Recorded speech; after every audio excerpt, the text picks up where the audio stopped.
Moving to the next topic, that is testes. The learning objectives of today's topic is, at the end of the lecture, every student should be able to tell the external features, coverings, structure, blood supply, lymphatic drainage, nerve supply, its descent and applied aspect of testes.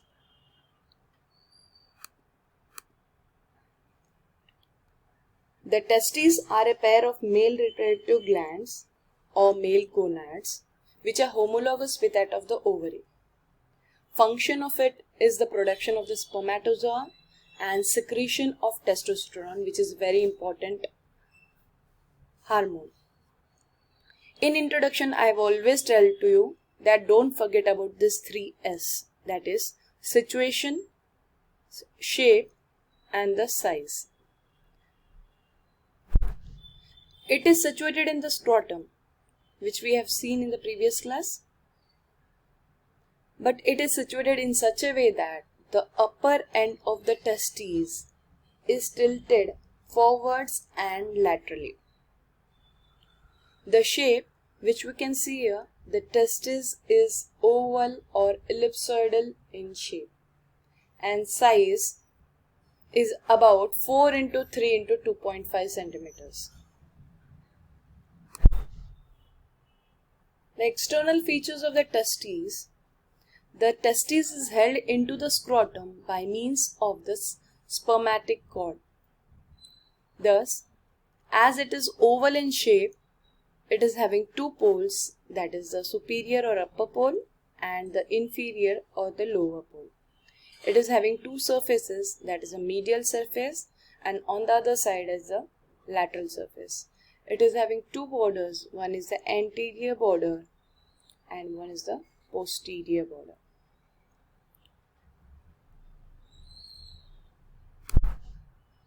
Of the two poles, the upper pole is important because it is in relation with that of the spermatic cord. The anterior border is in relation with the tunica vaginalis. And here you can see there are the two layers of the tunica vaginalis, that is the parietal layer, which is the outer layer, and the visceral layer, which is the inner layer. And between these two layers there lies a cavity, that is the cavity of tunica vaginalis. So these are the relations which are with the anterior border. Coming to the posterior border, it is in relation with very important structure that is called as the epididymis. The head is in relation with the upper part. This is the body of the epididymis and this is the tail of the epididymis. The tail is in relation with the lower pole. The surfaces of the testes are convex and smooth.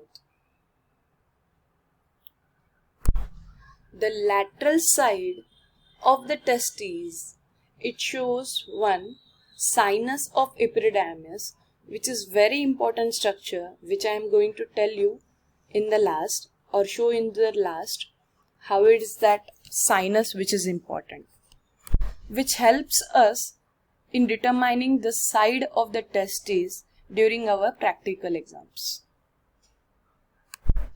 In this diagram, one more thing which we can see is the epididymis. This epididymis is a comma-shaped structure which is having the three parts, the head, the body and the tail. And this epididymis is acting as a reservoir for the sperms, where the maturation of the sperms takes place.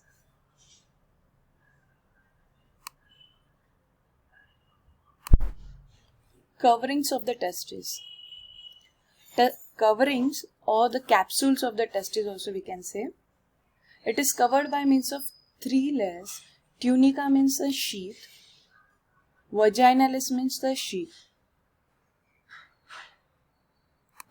Sorry, it is a slip of tongue. That is tunica meaning the cover and vaginalis meaning the sheath. So you can see a covering sheath of the testis is called as the tunica vaginalis. whereas the next layer which is covering the testis is tunica albuginea. Alba means white. So it is a white sheath which is covering, white cover which is covering the testes. So you can see here that is the tunica albuginea, and the last or the innermost layer is the tunica vasculosa. It lines the lobules. Now first the tunica vaginalis, or more correctly the visceral layer of the tunica vaginalis, which covers the testes and epididymis except the posterior border. Beyond the testes, the visceral layer is continuous with the parietal layer, forming a closed vaginal sac. It is a closed sac. It is a persistent lower portion of processus of vaginalis. Tunica albuginea, here you can see it is a thick fibrous membrane. It is made up of thick fibrous membrane which sends the septa inside and thus forming the various lobules. So this is a thick dense layer of the fibrous tissue. Inner to this, each lobule is lined by one covering that is called as tunica vasculosa.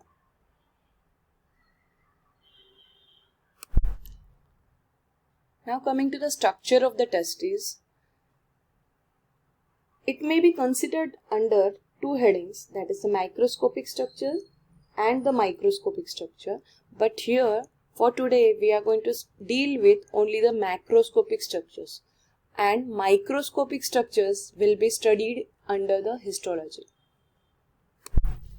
For studying this, we have taken a longitudinal section of the testes, and we have seen that there are the various lobules are present, into which the seminiferous tubules are present. There are numerous lobules which are present, and inside each lobule there are 2 to 3 seminiferous tubules are present. These seminiferous tubules are the coiled part, whereas at the end they form a straight part, which is also called as a straight tubule. This is the seminiferous tubule and this is the straight tubule.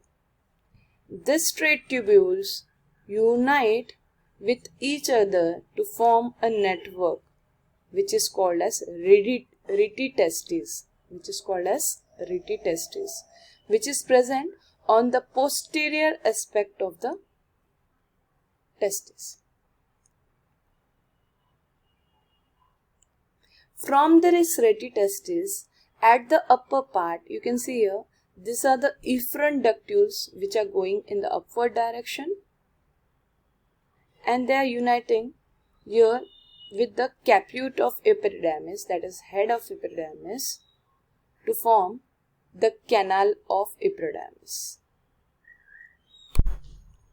This is a simplified diagram, so only few of the lobules for our convenience they have shown, but one should always remember that the testes consist of 200 to 300 lobules. Blood supply of testes. Blood supply is always divided into two parts, that is the arterial supply and the venous drainage. The arterial supply of the testes is by means of testicular artery, which is a branch of abdominal aorta at the level of L2. This is the right testicular artery and this is the left testicular artery at the level of L2. So this is a very important MCQ which has been asked many times in the exams. Now you might be thinking why it is getting a branch which is given off at the level of L2 is because there is an abdominal development of the testes and then later on there is a descent of the testes which occurs into the scrotum. That's why the branch was given at that time only. That's why this testicular artery is given at the level of L2. And from L2 level, it will go into the posterior abdominal wall and then reach the deep inguinal ring. where it enters the spermatic cord. From there, it goes and supplies the testis. Venous drainage goes into the pampiniform plexus of vein which are around the testis. Firstly, there are the many veins, so that's why the word pampiniform plexus is used. Pampinim means a vine. Vine means a climbing tree, we can say. Okay, climbing tree. First, there are the 4 veins which are at the superficial inguinal ring. Then at the deep inguinal ring, there are the 2 veins which are formed. Then these 2 veins unite to form a single vein, and thus the right testicular and left testicular vein is formed. And there is a difference in the drainage of the left testicular vein and the right testicular vein. You can see here, the right testicular vein goes and directly drains into the inferior vena cava, whereas the left testicular vein goes and drains into the left renal vein. On this side, I wanted to show you how the varicocele is seen, in which the veins have become dilated and elongated. Okay, and the vein is not having any walls, so that's why that condition is called as a varicocele, which we are going to study in the applied aspect of it. After the venous drainage, let's move on to the lymphatic drainage. As I have said to you that the testes are actually produced in or developed in the abdomen, so that's why the lymphatic drainage also it will get from this region only. That is, they are going to ultimately drain into this lymph nodes only. That is near the aorta. These lymph nodes are called as the pre-aortic group of lymph node or para-aortic group of lymph node. So this diagram is very important, I feel, because whenever there is a malignancy of the testes, the lymph nodes of the pre-aortic region or para-aortic region are enlarged, whereas if there is a malignancy of the scrotal region, the superficial inguinal lymph nodes are enlarged, because the lymphatic drainage from the scrotum goes and drains into the superficial group of inguinal. Thus we can differentiate between these two, the malignancy of the scrotum and the malignancy of the testes. The testis is supplied by sympathetic nerve arising from the segment T10 of the spinal cord. They pass through the renal and aortic plexus. That's why whenever there is a pain in the testicular region, there is a referred pain near the umbilicus, which is also having the same dermatome area, that is the T10 area.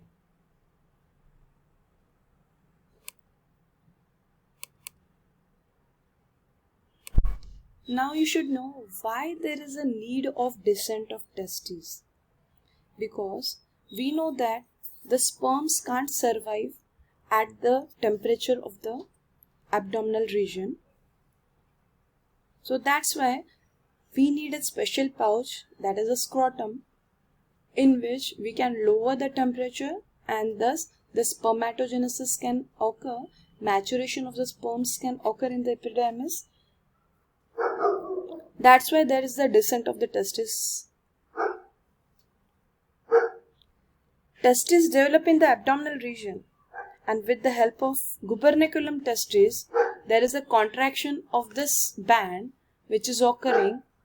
In the next figure, we are going to see how this gubernaculum is helping in the descent of the testis and how this processus vaginalis help us forming the various layer, that is the parietal layer and the visceral layer forming the tunica vaginalis. These are the various MCQs which has been asked in the exams, that is the sequence, in which region, from which region to which region it is lying in which month. So these are the normal month in which loin to iliac fossa, this occurs at 3rd month of intrauterine life. Then it goes into the deep inguinal ring, which is 4th to 7th month of intrauterine life. In the inguinal canal, it is at the 7th week of intrauterine life. In the external inguinal ring, it is the 8th month, and in the scrotum it